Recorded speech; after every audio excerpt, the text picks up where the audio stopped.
자, 여행자 여러분, 하나 물어볼게요. 비행 중에 가장 좋을 때는 언제인가요?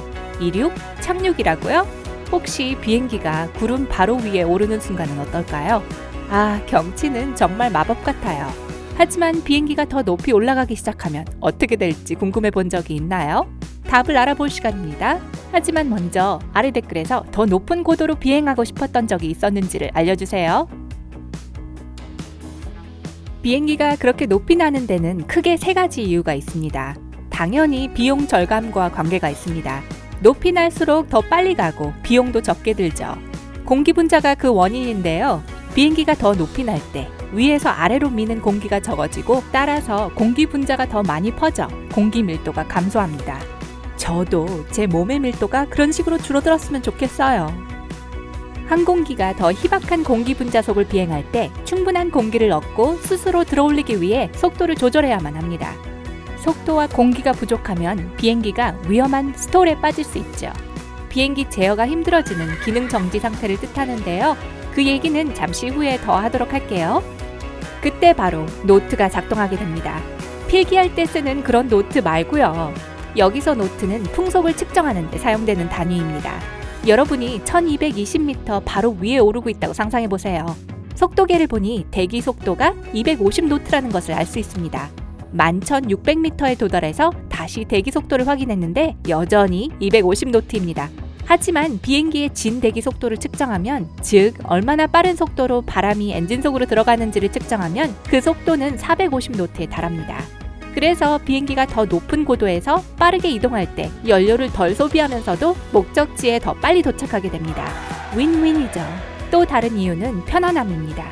제트 여객기는 보통 1700m에서 12800m 사이를 비행합니다. 우리가 매일 경험하는 날씨는 지상에서 약 1700m까지만 해당됩니다. 제가 무슨 얘기를 하려는지 아시겠죠? 모든 난기류, 구름, 비, 악천후는 일반적으로 비행기 고도 아래에서 발생하기 때문에 순조롭고 사고 없는 비행을 즐길 수 있는 거죠. 마지막이자 가장 중요한 이유는 모두의 안전입니다. 비행기가 11,900m 높이에 있다고 가정해 봅시다. 그런데 갑자기 엔진에 무슨 일이 일어납니다. 조종사들은 비상 착륙을 하기 전까지 문제를 해결하고 관제사와 의사소통할 시간이 더 많습니다. 모든 현대 항공기는 엔진 고장이 있을 때 뛰어난 반응을 보입니다.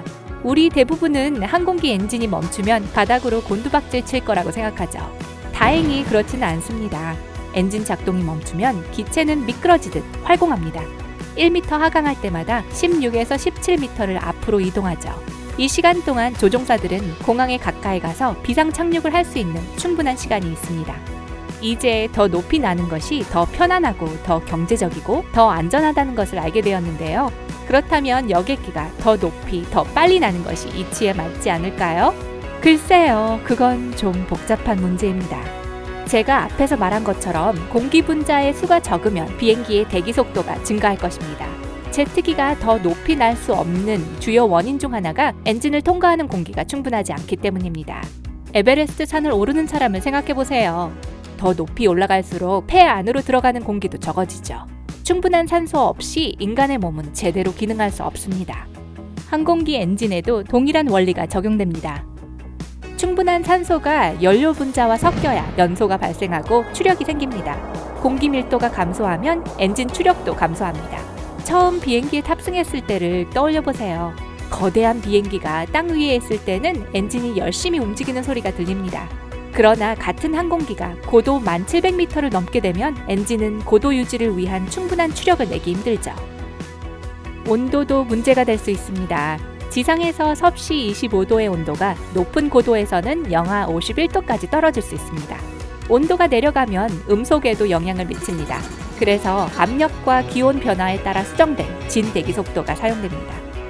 높은 고도에서 음속과 온도가 모두 떨어질 때 진대기 속도, 즉 항공기의 실제 속도는 증가합니다.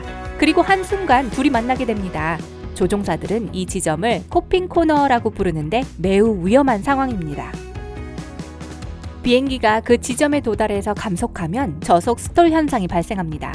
속도를 높이면 고속 스톨이 발생하죠. 둘 다 안전하지 않습니다. 모든 항공기는 임계 마하수라는 것이 있는데 음속에 접근하는 물체의 속도를 설명하는 수치입니다. 마하 수치에 도달하면 비행기는 초음속 속도로 이동하며 음속의 장벽을 깨트릴 수 있습니다. 비행기는 보통 마하 0.7, 즉 음속의 70% 정도의 속도로 납니다. 항공기가 그보다 더 빨리 움직이면 충격파가 형성될 수 있습니다. 이 충격파는 비행기의 여러 부분에 커다란 항력을 발생시킵니다. 이로 인해 동체 앞면이 위로 밀려 올라갈 수도 있어요. 이런 현상이 코핑 코너에서 발생할 경우 항공기는 산산조각이 날 것입니다.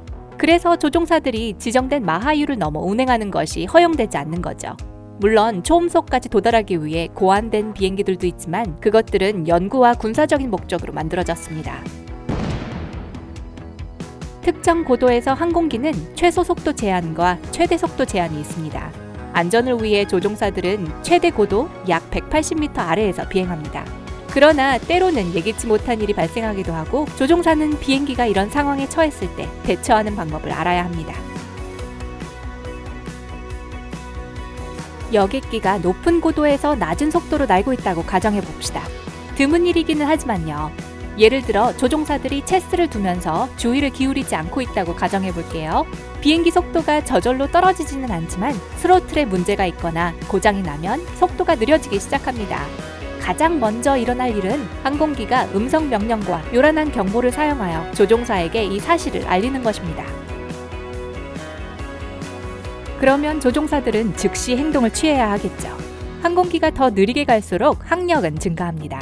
더 느리게 갈수록 더 많은 추력을 조절해야 합니다. 항력이 계속 증가함에 따라 비행기는 최대 안전속도에 도달할 수 있으며 그러면 비행기에 탑승한 모든 사람들은 즉시 그 충격을 느낄 것입니다. 여객기가 흔들리기 시작하고 날개가 멈추기 시작하고 뒤이어 무섭게 요동치기 시작할 거예요. 조종사들은 빨리 행동해야 합니다. 그들은 스톨을 식별하고 비행기의 제어 불능 상태를 해결할 수 있어야 합니다. 그 시간 동안 비행기의 앞부분이 들리고 날개는 옆에서 바람을 맞게 됩니다. 그러면 날개가 파손될 수 있어요. 우선 조종사는 자동 조종 장치를 해제해야 합니다. 자동 조종 장치가 기계 위치를 조종하는 것을 방해할 수 있거든요. 그런 후에 비행기 앞부분을 아래로 낮추기 시작할 거예요. 그렇게 함으로써 기체에 약간의 추진력을 더합니다.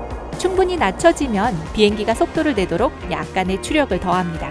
조종사들은 또다시 스톨이 발생하는 것을 막기 위해 천천히 그리고 안정적으로 이런 조치를 하는 훈련을 받습니다. 모든 것이 끝나면 조종사들은 비행기를 완전히 제어할 수 있게 되고 다시 체스 게임으로 돌아갈 수 있겠죠? 하지만 초음속에 근접할 때 비행기를 구하는 방식은 전혀 다릅니다. 사실 이런 경우는 좀 더 흔합니다. 비행기가 알프스 상공을 날고 있다고 가정해 볼게요. 온도 변화는 대기 속도에 영향을 미칩니다. 비행기는 조종사들에게 경고를 하겠지만 상황에 따라 조종사들은 자동 조종 장치를 해제하지 않을 가능성이 높습니다. 그런 다음 브레이크를 부분적으로 작동시킵니다. 이렇게 하면서 항공기가 공회전 상태까지 도달하지 않도록 주의하는데 공기 유입이 낮아지면 엔진이 1분 동안 정지할 수 있기 때문입니다. 그래서 천천히 추력을 조금 올려주면서 점차적으로 에어브레이크를 올립니다.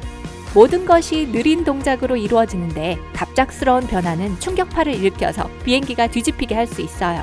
그런 다음 조종사들은 비행기 속도가 떨어지고 있는지 확인하고 다시 천천히 에어브레이크를 내립니다. 자, 이제 어떻게 비행기를 조정해야 되는지 아시겠죠? 농담은 그만하고 높은 고도와 속도, 그리고 코핑 코너는 안전에 중요한 역할을 합니다. 이제 우리는 조종사들이 비행 중에 어떻게 승객들의 목숨을 지키는지 더 잘 이해하게 됐습니다. 오늘 새로운 것을 배웠다면 이 영상에 좋아요를 누르고 친구와 공유하세요. 그리고 여기 여러분이 좋아할 만한 다른 영상들이 있어요. 왼쪽이나 오른쪽을 클릭하고 삶의 밝은 면에 머무르세요.